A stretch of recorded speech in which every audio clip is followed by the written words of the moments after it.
Hello, everyone, friends. I want to start by acknowledging something deeply human. We crave connection. Relationships form the heart of our lives. Whether it's friends, family, or even colleagues, they are the threads that weave our stories. So when those threads start unraveling, when people leave, relationships crumble, or connections fade, it feels like the world itself is falling apart. But what if those moments of loss aren't chaos, but choreography? What if they are part of a bigger plan, orchestrated by a force far wiser than we can imagine? Today, I want to explore why God often removes everyone from our lives before he moves. Picture building a home, a sanctuary where life unfolds, dreams are nurtured, and memories are made. For that home to stand strong, its foundation must be unshakable. Every architect knows this truth. If there are cracks in the foundation, no matter how beautiful the structure appears, it is destined to falter. Now think of your life as that home. Your foundation is built on the relationships, beliefs, and values that support you. But what happens when that foundation isn't as solid as you believed? This is where the concept of cleansing comes into play. Sometimes God steps in, not to destroy, but to rebuild. He removes the faulty pieces, not out of anger or punishment, but to prepare you for something greater.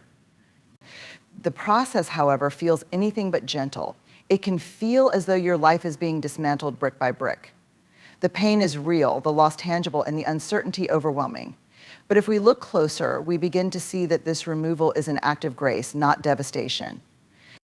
When people are removed from your life, the immediate reaction is often confusion or resistance. You ask, why them? Why now? Why this? The truth is, not everyone is meant to walk with you through every season. Some people enter your life to teach you, challenge you, or comfort you in specific moments. But when their purpose has been fulfilled, holding on to them can hinder your progress. The attachment to relationships that no longer align with your growth can create cracks in your foundation, cracks that God cannot allow if he is preparing you for the next level. Imagine this: you're carrying a bag of stones up a mountain. Each stone represents a person, relationship, or role in your life. At the base of the mountain, the weight doesn't feel too heavy. But as you climb higher, the air thins, the terrain gets steeper, and suddenly the bag that once felt manageable becomes unbearable. If you insist on carrying all the stones, you risk losing the strength to climb further. God, in his wisdom, begins to remove stones not to harm you, but to lighten your load so you can ascend. This removal can feel cruel because in the moment we see only the loss. We see the friend who was once so close but now feels distant. We see the partner who left, the mentor who moved on, or the community that no longer feels like home. It's natural to grieve these losses because they matter to us. They were part of the foundation we believed would carry us forward. But what if that foundation wasn't as stable as we thought? What if the removal is God's way of sparing us from a future collapse? Consider the story of a house built on a shaky foundation.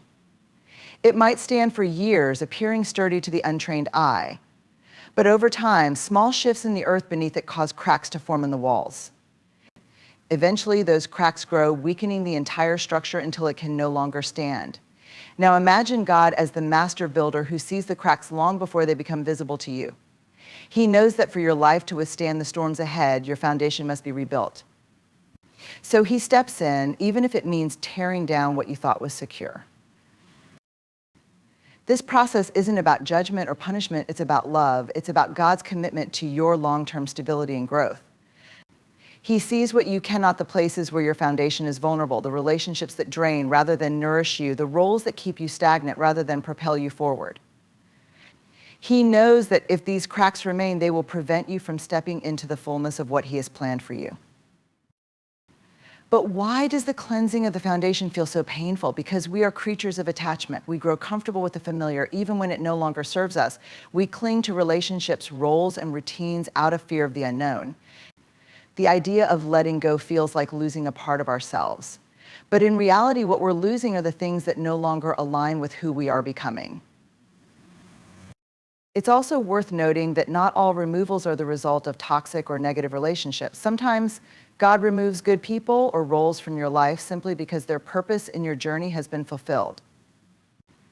It's not about their worthiness or your failure, it's about alignment. Think of it as pruning a gardener doesn't cut away branches because they're bad, but because they no longer contribute to the plant's growth. This act of pruning allows the plant to flourish, to bear more fruit than it ever could have if it held on to every branch. In these moments, it's easy to question God's plan. It's easy to feel abandoned or betrayed. But if you shift your perspective, you begin to see the removal as an act of divine protection and preparation. When a relationship ends, it's not because you failed, it's because you're being prepared for something or someone better suited to the foundation God is building in you. It's important to trust the process even when it doesn't make sense. Trust that the master builder knows what he's doing. Trust that he sees the cracks you cannot. Trust that he is laying a foundation that will not only carry you through this season, but sustain you for the seasons to come. The cleansing of the foundation is not easy, and it's rarely quick. It's a process that requires faith, patience, and courage. It requires letting go of the stones that weigh you down and embracing the freedom that comes with a lighter load. It requires grieving the losses while holding on to the hope of what's to come. But above all, it requires trust that the removal is not destruction, but reconstruction. Growth is one of the most natural yet challenging aspects of life. It demands change, discomfort, and most importantly, space. But space is often the hardest thing to create because we fill our lives with people, responsibilities, and routines that give us a sense of stability. The idea of removing anything, let alone anyone, from our lives feels counterintuitive, and yet growth is impossible without space. It's as true for our lives as it is for a garden or a forest. Overcrowding stifles growth, while space allows the roots of purpose and potential to deepen.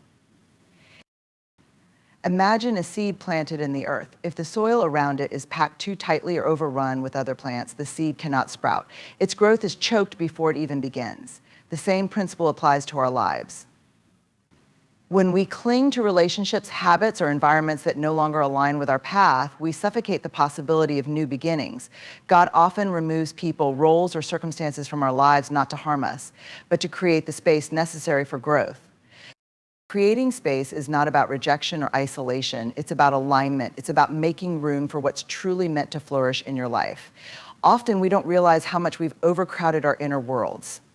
We overcommit to relationships that drain us, hold onto roles that no longer inspire us, and maintain routines that keep us busy but unfulfilled. These things may have served us in the past, but if they are not aligned with where we are going, they become barriers to our growth. Growth requires more than just physical or logistical space. It requires emotional and spiritual space as well. Have you ever noticed how difficult it is to focus on yourself when your energy is constantly poured into others? Relationships are vital, but when they become one-sided or rooted in obligation, they can leave us depleted. In these moments, God's intervention may come as a gentle nudge or a sudden shift of friends stepping back, a door closing, or a chapter ending. Though painful, these changes are invitations to reclaim your energy and direct it towards your own growth. There's a misconception that growth is always additive, that it's about gaining more knowledge, connections, or achievements. But the truth is, growth often begins with subtraction. Clearing the clutter, letting go of what no longer serves you, and making space for what's to come is an essential part of the process. Think about pruning a tree. To the untrained eye, cutting away branches may seem like destruction, but to the gardener, it's a necessary act of care. Removing the excess allows the tree to focus its energy on producing healthy, abundant fruit. This pruning is not limited to relationships, but extends to the way we spend our time, the environments we inhabit, and the beliefs we hold about ourselves. For instance, you may have a long-held belief that success looks a certain way or that your worth is tied to others' approval. These beliefs, while familiar, may be crowding your mind and keeping you from exploring the vast potential within you. Creating space means challenging these beliefs, releasing them, and allowing yourself to grow beyond them. The challenge, of course, is that letting go feels uncomfortable. It feels like losing a part of yourself. We become so attached to the things and people we know that even when they no longer align with our growth, we struggle to release them. This is where faith comes into play. Trusting that the space created by letting go will be filled with something better is one of the most difficult yet transformative acts of faith. Creating space also means embracing stillness. In a world that glorifies busyness, the idea of slowing down or stepping back can feel counterproductive, but stillness is where growth begins. When God removes everyone and everything that keeps you distracted, He's inviting you to sit in that stillness. It is here that you can hear the quiet whisper of purpose, rediscover your passions, and reconnect with the vision He has for your life. Consider the example of a forest after a wildfire. At first glance, the destruction seems total. The trees are gone, the earth is scorched, and the landscape appears barren. But beneath the surface, the soil is being replenished with nutrients. Seeds that could not sprout under the dense canopy of the old forest are now exposed to light. Slowly, new life begins to emerge. The fire, though devastating, created the space for regeneration. This is what happens in our lives when God removes the overcrowding. The loss may feel overwhelming at first, but it is clearing the way for new opportunities, relationships, and growth that were impossible before. Without the space created by removal, these blessings would have no room to take root.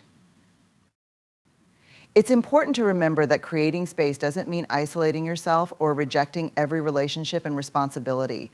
It's about discernment, understanding what aligns with your growth and what doesn't. This process requires honesty, courage, and sometimes difficult decisions. It may mean stepping back from a friendship that has become toxic or saying no to opportunities that distract from your true purpose.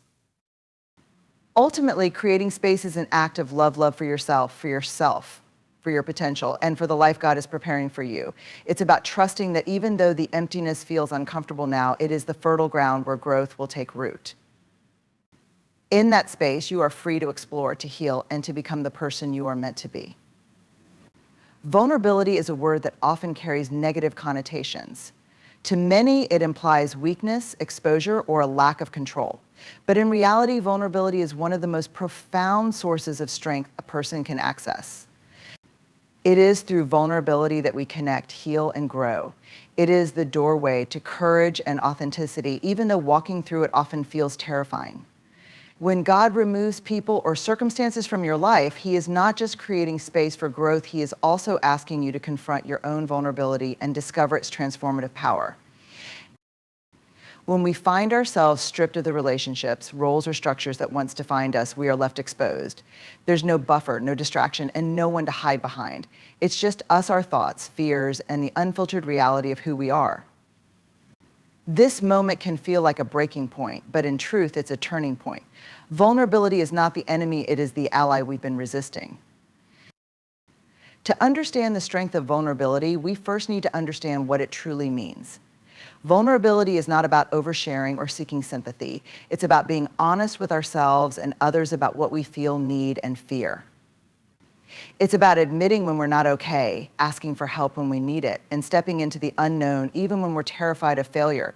It is the willingness to show up as our authentic selves, knowing there are no guarantees of acceptance or success.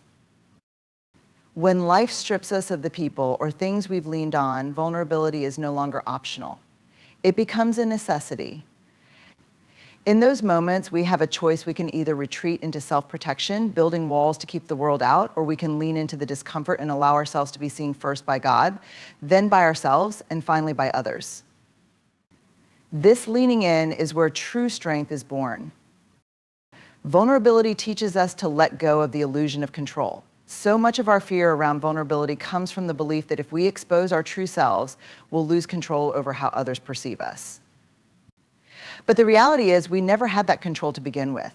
When we stop trying to manage perceptions and instead focus on being genuine, we free ourselves from the exhausting pursuit of perfection. We step into a space of authenticity where our strength is no longer tied to how others see us, but to how we see ourselves. This journey into vulnerability is not easy. It requires us to confront the parts of ourselves we'd rather ignore, the doubts, insecurities, and wounds we've buried. But in doing so, we open the door to healing. Vulnerability is the place where wounds are acknowledged and transformed into wisdom. It is the process of bringing our brokenness into the light so that it can be mended, rather than hiding it in the shadows where it festers. Consider the strength it takes to say, I don't know what's next, or I need help. These statements, though simple, are acts of profound courage because they strip away the armor we use to protect ourselves. In admitting our need, we invite God and others into our journey. And while it may feel like surrendering power, it's actually the opposite. Vulnerability is an act of reclaiming power because it shifts the focus from external validation to internal truth. One of the most beautiful aspects of vulnerability is its ability to foster connection. When we allow ourselves to be seeing flaws, fears, and all, we give others permission to do the same. Relationships that are rooted in vulnerability are not just stronger, they are more meaningful.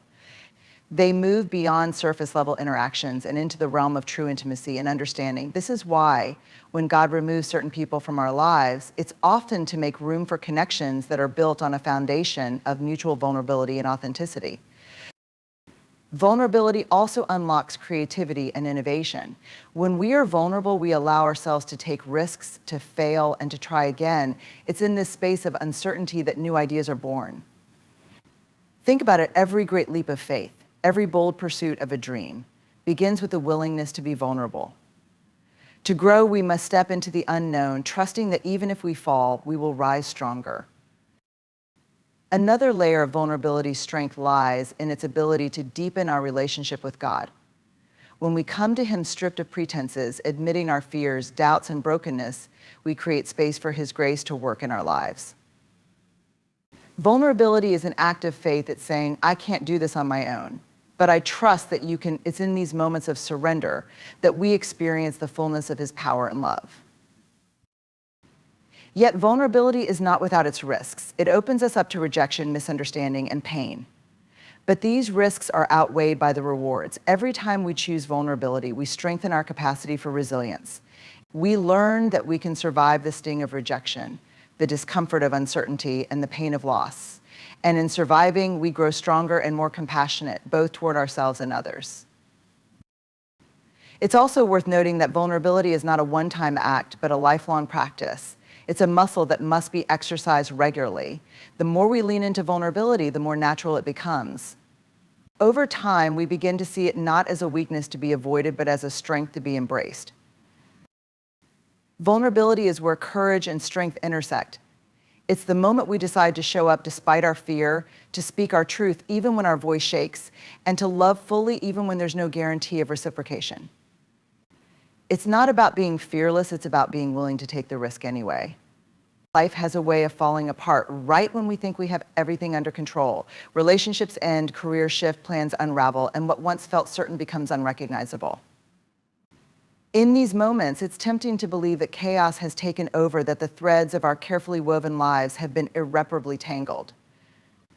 But what feels like disorder is often the work of divine reordering, a process so intricate and purposeful that its full beauty is hidden from us in the moment.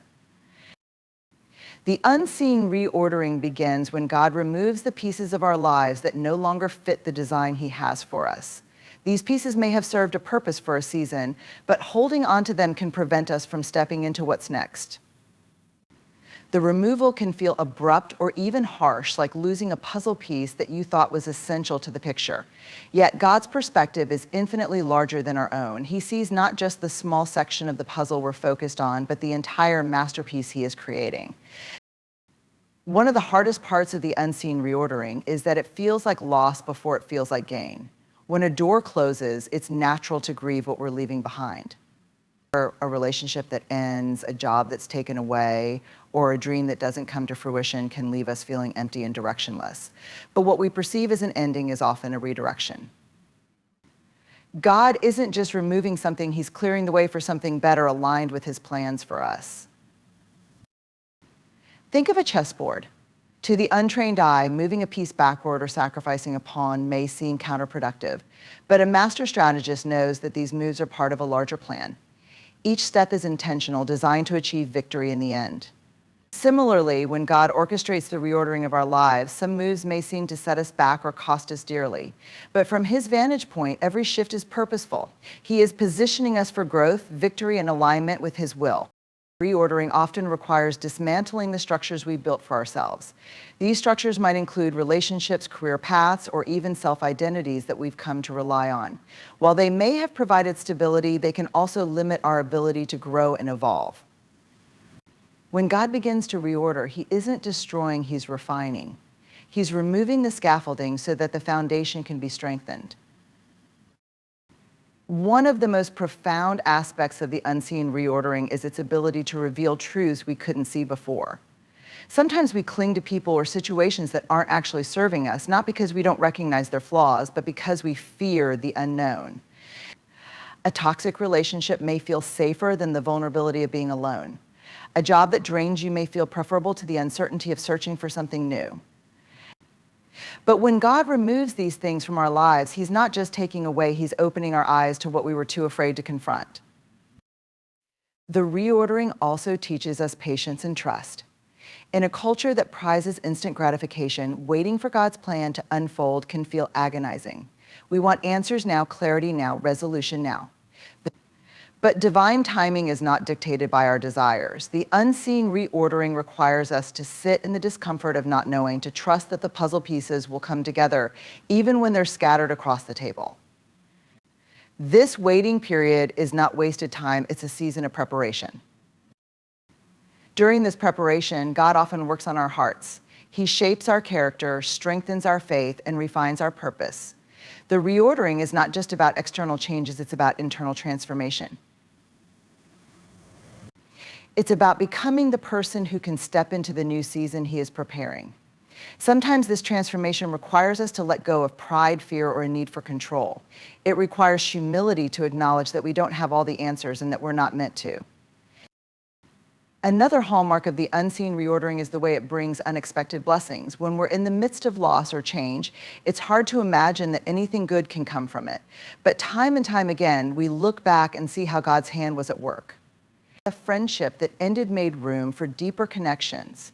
A career setback opened the door to a more fulfilling path. A detour led to a destination we never would have chosen but can't imagine living without.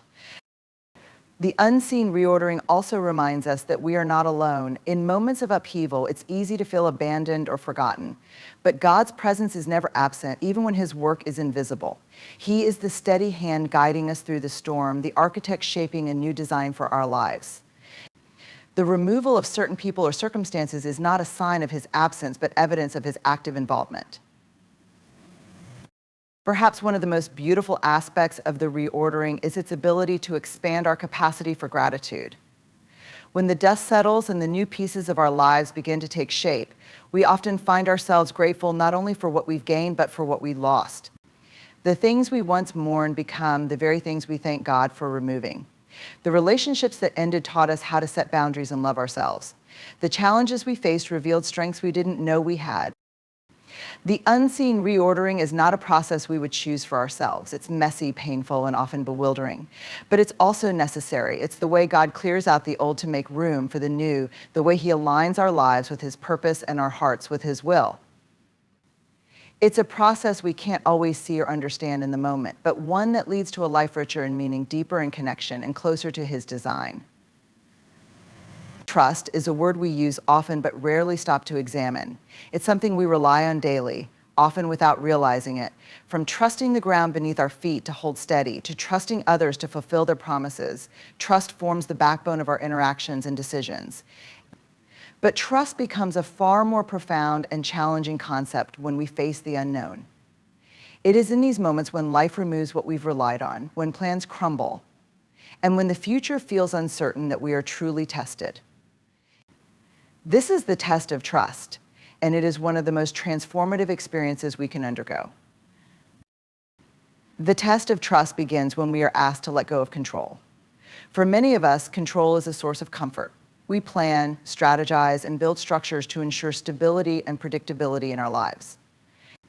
But life has a way of shaking those structures, often at the most inconvenient times. A job loss, the end of a relationship, or an unexpected illness can leave us scrambling for answers. In these moments, trust is not a passive feeling, it is an active decision. It's the choice to believe that even in chaos, there is a plan. Letting go of control is not the same as giving up. It's not about passively accepting everything that happens without question. Instead, it's about surrendering to the idea that we don't have to have all the answers, and that someone greater does. This surrender is at the heart of trust, but it's also what makes it so difficult. As humans, we are wired to seek certainty and to fear the unknown. Trust requires us to step into that unknown willingly, even when it feels like stepping off a cliff. In this way, the test of trust is not just about faith in God, it's also about faith in ourselves. It's about believing that we have the strength to endure what comes our way and that we are capable of growing through the challenges we face. Trust is not blind optimism or wishful thinking. It's a grounded, deliberate choice to believe that no matter how dark the night, morning will come. This test often begins with a disruption. The people, plans, or circumstances we've relied on are stripped away, leaving us feeling exposed and vulnerable. But these moments of removal are not random acts of destruction, they are deliberate acts of reordering. God often uses these disruptions to reposition us, to align us with His purpose, and to teach us lessons we couldn't learn any other way. The test of trust is less about understanding why something is happening and more about believing that there is meaning in it, even if we can't see it yet.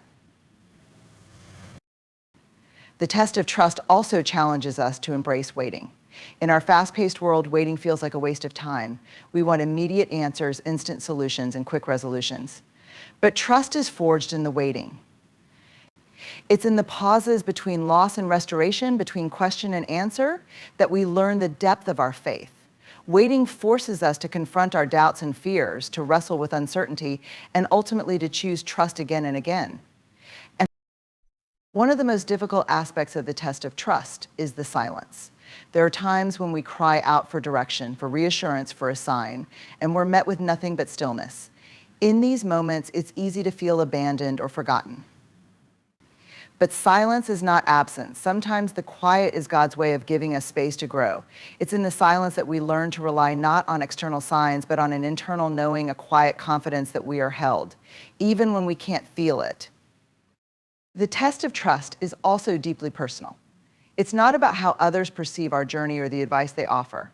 It's about our own relationship with God and our willingness to believe in His plan for us, even when it doesn't align with our own. Trust often requires us to tune out the noise of opinions and expectations and to listen to the still, small voice within. But trust doesn't mean we won't struggle. Doubt is a natural part of the process. There will be moments when we question everything, when we feel like giving up, and when the weight of uncertainty feels unbearable. These moments are not failures, they are opportunities. Trust is not the absence of doubt, it is the choice to move forward in spite of it. Each time we choose trust, we strengthen it. Another dimension of the test of trust is its ability to reshape our perspective. When we look back on the times we've been tested, we often see how those experiences prepared us for what came next. The job loss that felt devastating became the gateway to a more fulfilling career. The relationship that ended paved the way for deeper, healthier connections. The waiting period that felt endless turned out to be the fertile ground for growth and self-discovery. Through these reflections, we begin to understand that trust is not just about the destination, it's about the journey. It's about learning to walk with uncertainty, to find peace in the midst of chaos, and to cultivate gratitude even in the face of loss. The test of trust transforms us not by giving us all the answers, but by teaching us to live without them. Ultimately, the test of trust is about alignment, aligning our will with God's, our timing with His, and our vision with the larger plan He has for us. It's about letting go of the need to control every detail and embracing the freedom that comes with surrender. Trust is not a one-time decision, but a daily practice, a continual choice to believe in the unseen, to hope in the unknown, and to rest in the assurance that we are never alone. In life, there will always be moments when the familiar is stripped away, when the road ahead is obscured, and when the weight of uncertainty feels too heavy to bear. These moments are not signs of abandonment, they are invitations to transformation. Whether it's through the cleansing of the foundation, the creation of space for growth, the revelation of vulnerability, strength, the unseen reordering of our lives, or the ultimate test of trust, we are being shaped for something greater. Every removal, every loss, and every unanswered question is a part of a larger plan, a divine design that is often invisible to us in the moment, but always crafted with intention. It's in the discomfort of change and the surrender to the unknown that we find the greatest opportunities for growth, healing, and alignment with God's purpose.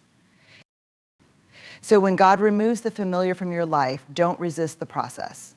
Embrace it. Trust that the gaps left behind are not voids, but vessels waiting to be filled with something richer, deeper, and more meaningful than you could ever imagine. God doesn't take away to diminish us, he takes away to elevate us. And in that elevation, we find clarity, purpose, and the courage to step into the fullness of who we are meant to be. So my friends, when you find yourself in that space where everything and everyone seems to be falling away, pause, breathe. Resist the urge to cling to what was. Instead, ask yourself, what is God making room for in my life?